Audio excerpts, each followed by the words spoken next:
So, prior to watching this video or listening to this recording, you should have read the excerpt from Automating Inequality by Virginia Eubanks. So make sure that you have done that. Today we're talking about ideological criticism and networked technology, and specifically the idea of whether or not computers themselves have values and whether the computer programs can have values. So does Google's search algorithm have values? Do computer programs have values? And before you answer that, well, you can go ahead and answer that inside of your head right now. And then we'll see whether that answer stays the same over the course of our time together today or not. So first, we want to think about what ideology is. So here is a sculpture that I like very much that to me captures quite a lot about how I understand the idea of ideology. An ideology can be thought of as how we see the world. And don't worry, there will be a slide, the next slide, that has specific definitions that you can write down. But here, this is a visual representation of it. Ideology is kind of the interpretation part that we add to facts to make meanings. And yes, this is intentionally a throwback to that exact same statement that I've made many times in other parts of this course.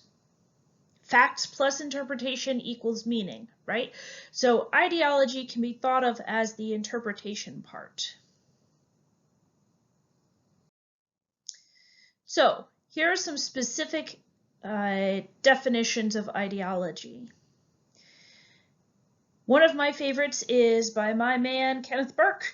Our sense of what properly goes with what. And if you don't remember, Kenneth Burke is an American social critic from the mid-1900s.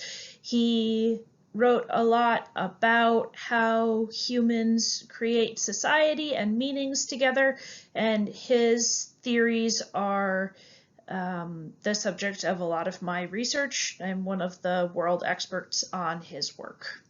So he says that ideologies are how we think about how things should go together, how we think about how they should be grouped, and that those groupings are the foundation for our own sense of social order. But a more common understanding of ideology is that it is the political structure of power relationships in a society. Who is in charge of whom? Who is allowed to tell who what to do? Who gets to control what? And who is responsible for what or whom? So power relationships. So ideological criticism is a way of trying to understand ideology. And specifically, ideological criticism considers the values, assumptions, beliefs, and attitudes that are in a text. So looks for ideologies, right? So you can watch a commercial and see, hey, what are the ideologies that are in this commercial? Or you can read a book and say, hey, what are the ideologies that are in this book? Or you can listen to a song and say, hey, what are the ideologies that are in this song? And then ideological criticism says, so what will happen in the world if we go along with these ideologies? So a fancier way to say this is that ideological criticism uses insight to show the implications. Implications are the outcomes in the world of these ideologies. So many I words. so you think carefully about what will happen if these values, assumptions, beliefs, and attitudes are kind of carried forward, if they're not just in the commercial, but if they become the way that a lot of people act and think and feel. So if "what's up" is not just a thing that people say to each other in a commercial, but if it becomes something that people say to each other all the time in everyday life, is that good for the world or bad for the world? So, and does that create a culture of people being playful and friendly and inclusive? Or does it create a world of people being more of a clique and excluding other people more and creating more strong in-groups and not allowing people outside of their very close circle of friends to be part of activities? So does it make the world better or worse? And then it also tracks how those ideologies are influenced by power structures. So in the case of the "what's up" commercial, that was a commercial, and it was driven by a corporation trying to make more sales. And that's a very particular kind of power structure. And that it was rooted as well in kind of bro culture. And bro culture has a very particular kind of power structure behind it. And that was driving this kind of ideology that guys should have certain kinds of relationships with each other and that women should not be included in them, etc. So the "what's up" culture kind of reinforced that. And then also tracked how these ideologies influenced, in turn, power structures the other way around and other people's ideologies. So did it reinforce this bro culture and make it stronger? Did it make women want to be stronger feminists? Did it alienate LGBTQ people who tend not to be super strongly part of bro culture, etc., right? So ideological criticism is all about looking at what values and assumptions and beliefs and attitudes specifically surrounding power are there in any sort of piece of media. What kind of outcomes in the world are there from those assumptions? How are those being influenced by existing power relationships? And then what influence do they have on power relationships potentially going forward or going outward? And this can be very complicated, but it's also can be very fascinating. And this is a lot of the kind of research that media critics do, is to try to understand how media is asking us to behave. Okay, so two dudes, Sillars and Gronbeck, say that ideological criticism, quote, recognizes the ways that questions of power, class, race, gender, and dominant institutions influence the way humans think about their world. This sounds a lot like agenda setting, right? It's not telling us what to think necessarily, but it's definitely telling us what to think about, and in a lot of cases, how to think about it. Not telling us just to think about beer or to think about Doritos, but how to think about Doritos. And to think about Doritos in the concept, or in the culture of sports or brodom, bro culture, etc. So ideological criticism is about the assumptions we make about the world, but don't usually notice, unless they make our lives harder in some direct way. And this is where ideological criticism can get really interesting.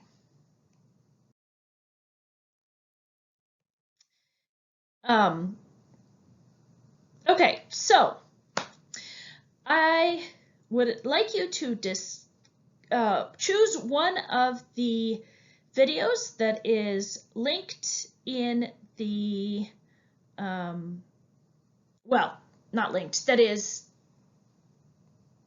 yes, that is linked in the notes of this slide, and watch it, and then discuss with your teddy bear or little sister or grandpap or your imaginary friend Glowin or your alter ego Bobby or whatever, your choice.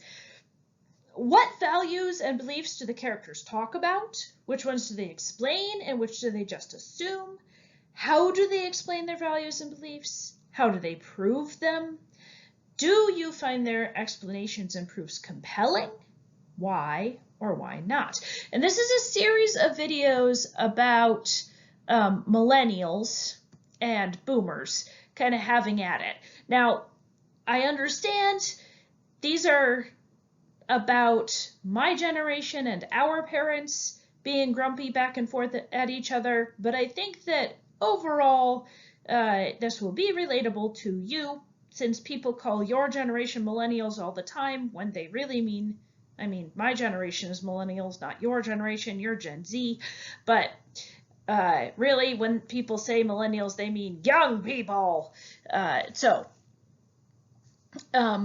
If you just choose one of these and think through the answers to these questions, have an actual discussion with either a real person or an imaginary person, it does not matter, but really talk through these answers. Go do it for real. All right, so here are some of the assumptions of ideological criticism. First, all people have ways of making sense of the world. Everybody has a meaning system. We have to. If we don't, well, then our lives don't work. And we kind of stop being people by most definitions of personhood. So this is very important. These meaning systems are both personal and cultural. We make some of them individually and we make some of them socially, and these are interwoven with each other. Meaning systems are created rhetorically. We make them through language. We make sense of our world through assigning meaning to it, and we attach that meaning by means of labels, by means of words. So if we cannot give a name to a thing, it is very difficult for us to give meaning to, which is one of the reasons that we do lots and lots of psychological talk therapy, is to try to give names to things. And then once we can name the things, then we can make sense of the things, and then we can come to terms with them, and then we can be more okay. But overall, the basic idea is that we have meaning systems, we make them both ourselves and with others, and we make them through language. These are the basic assumptions of ideological criticism. And then finally, all of these meaning systems influence and are influenced by political power. And ideological criticism views political power not just to mean government, but also to mean corporations, also to mean the bully on the playground, also to mean systems of favoritism, any kind of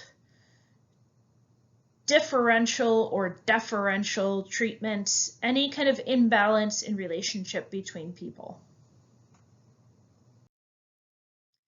All right, I've given you the same set of choices for videos to watch this time as I gave you last time. I want you again to choose one of them, choose a different one this time, and again, discuss with, you have the same options as before, a real person who is in your quarantine pod, or an imaginary person who is in your quarantine pod, or a stuffed person who is in your quarantine pod. Let's see, do I have any stuffed persons? Yes, I have Chomp the shark. Yeah. She says that she would be very happy to talk with you. Chomp. Chomp. So Chomp will talk with you. I also have my hedgehog. She says she would be very happy to talk to you too.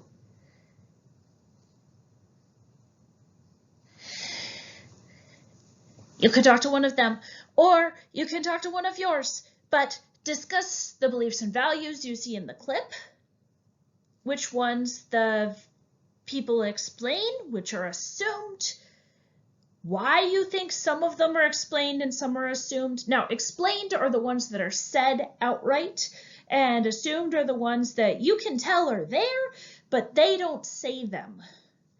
And then, what happens if the audience agrees? And what happens if they don't agree? And are there things that you think the creators of the video thinks that the audience should agree with? And are there things that you think that the creators think that the audience shouldn't agree with? Many of these are humorous, and so there is a kind of tongue-in-cheek aspect to them.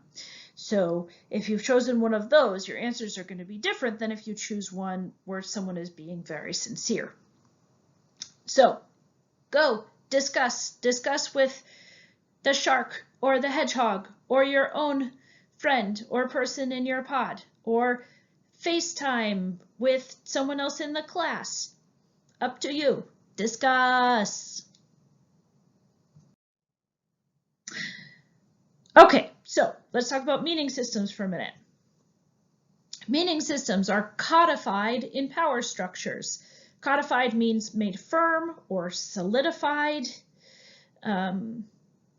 So meaning systems are made firm in power structures. Power structures are, by nature, hierarchical. Hierarchical means has a ranked order. That is, those at the top are more important than those at the bottom.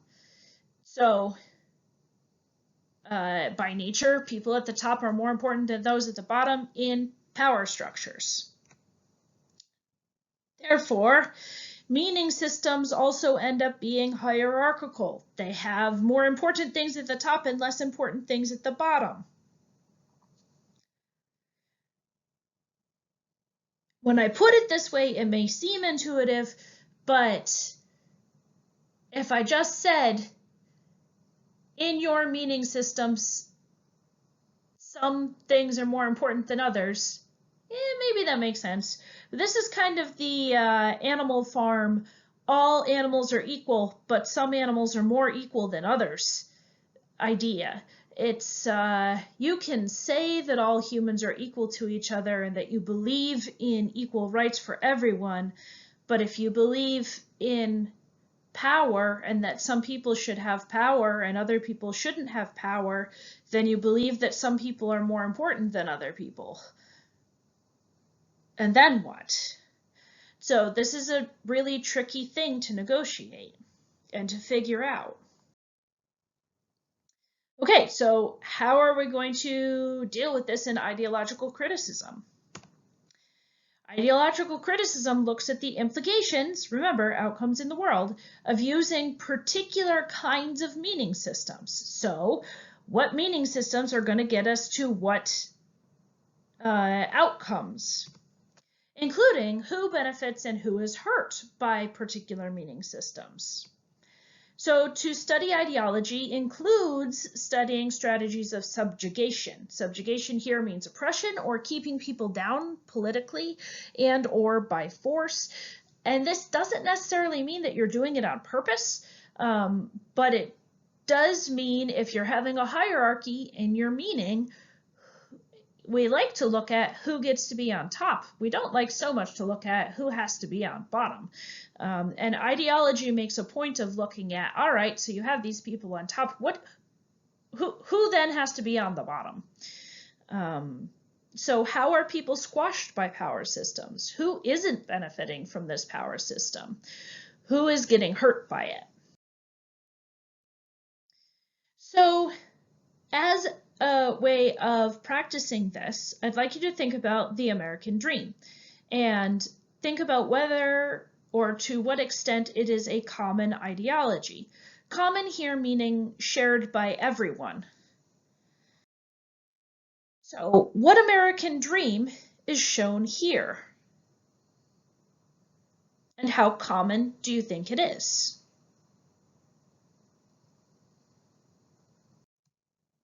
What about this one? Who do you think holds this American dream? How about this one?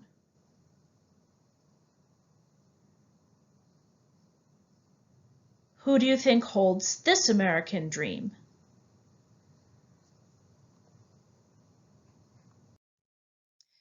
Each of these American dreams has a different ideology. Each one has a different power structure. Who is benefited by each power structure? Who is hurt? Maybe a different way to think about it is who is left out or ignored or not imagined by each power structure or each version of the American dream?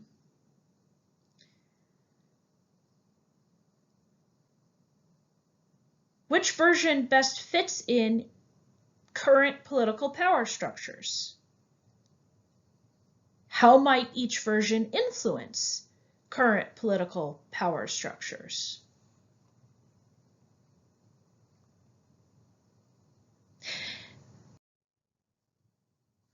Okay, so we've talked for a little while about ideological criticism. What potential drawbacks can you see to this form of criticism? Maybe you're seeing a lot of them by this point. Maybe you haven't seen very many. Maybe you're like, oh, I want to do this forever. Careful, this is how you end up in graduate school. But there are pros and cons to taking this approach. What are they?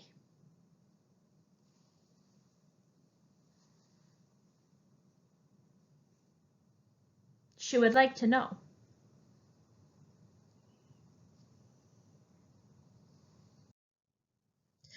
All right, so what does this have to do with computers?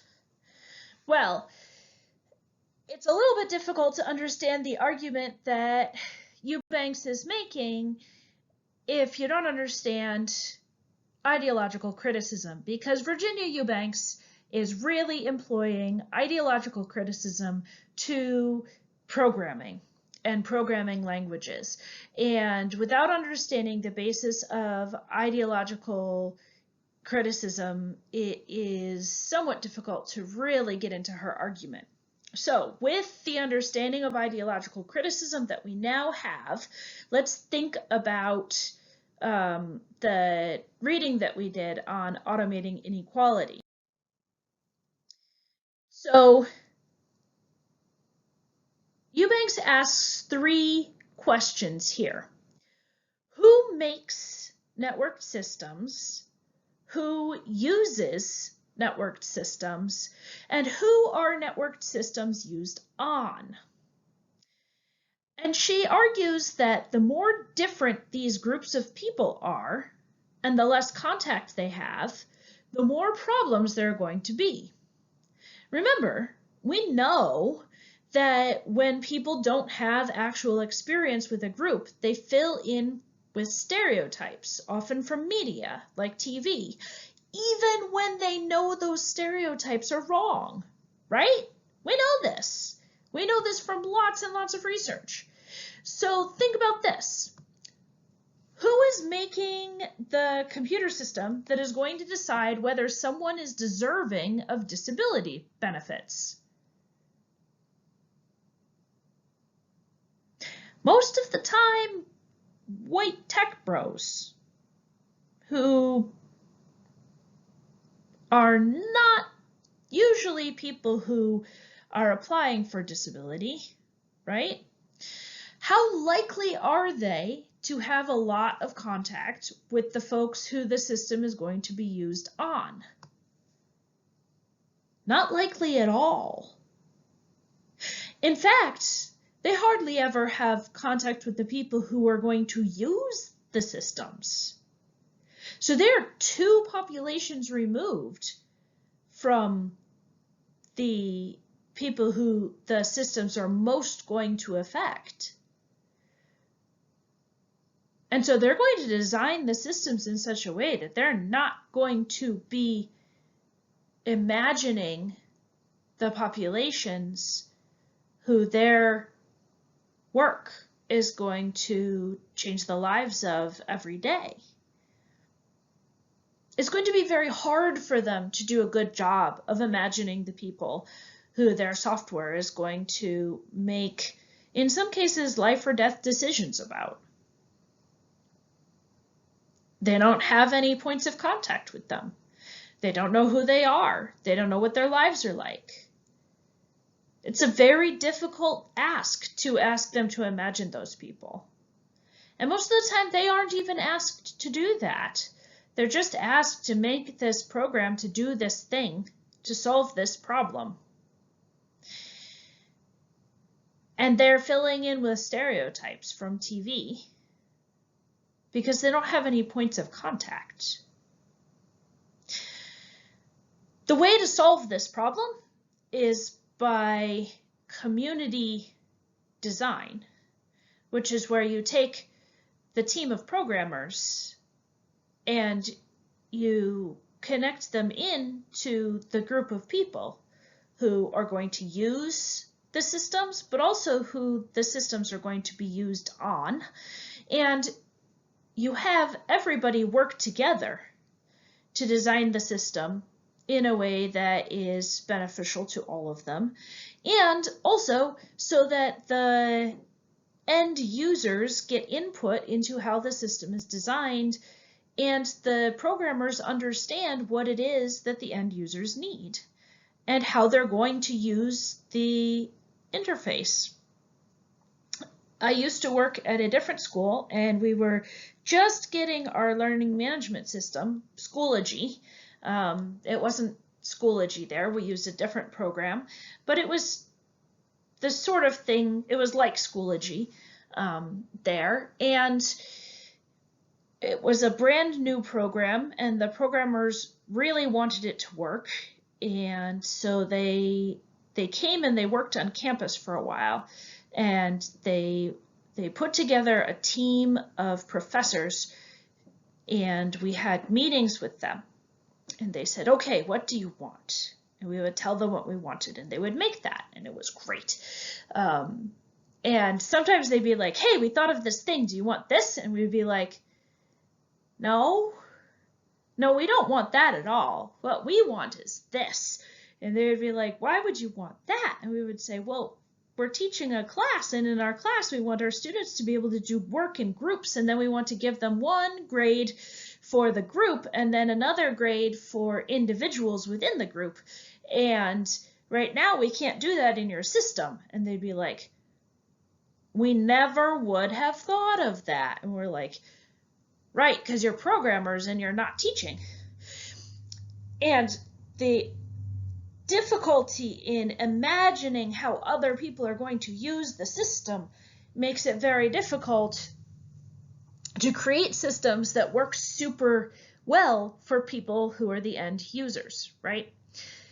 A lot of the failure of networks to be just or equitable for the end users, especially when they're used on a population that is extremely different from the population who's making them, is a failure of imagination. It's not that the people who are creating the programs are purposely trying to subjugate or oppress the people who the systems are used on or for. It's that they have never met any of them, and it's really hard for them to imagine them.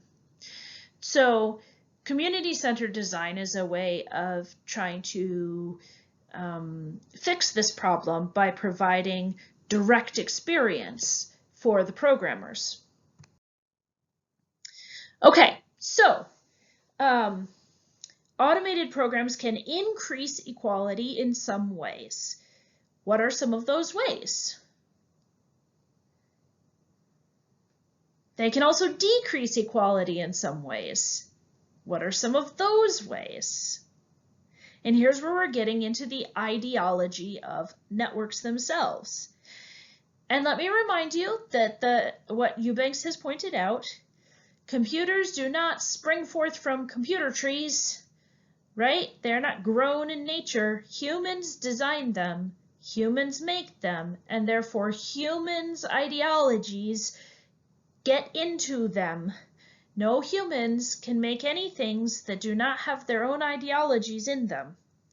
As much as we try to, we cannot do it. We always make things from our own point of view. We do our best not to, but we still do. And so we make things with our own blind spots embedded into them. So what is the solution according to Eubanks? All right, finally, homework. Turn in Media Tracking 9 about persuasive appeals, which is finishing off last class's stuff. Read Chapter 13 about society and policy to prepare for next class. And to finish this class, do Media Tracking 10 about ideologies. You do not have an engagement activity today because Media Tracking 10 should test your understanding of this class's content. So I kind of combined the media tracking with the engagement activity. You only have to turn in Media Tracking 10. There is no engagement activity today. You are welcome. I hope that you have a great day and don't touch anybody else's face. I'll see you next time. Bye.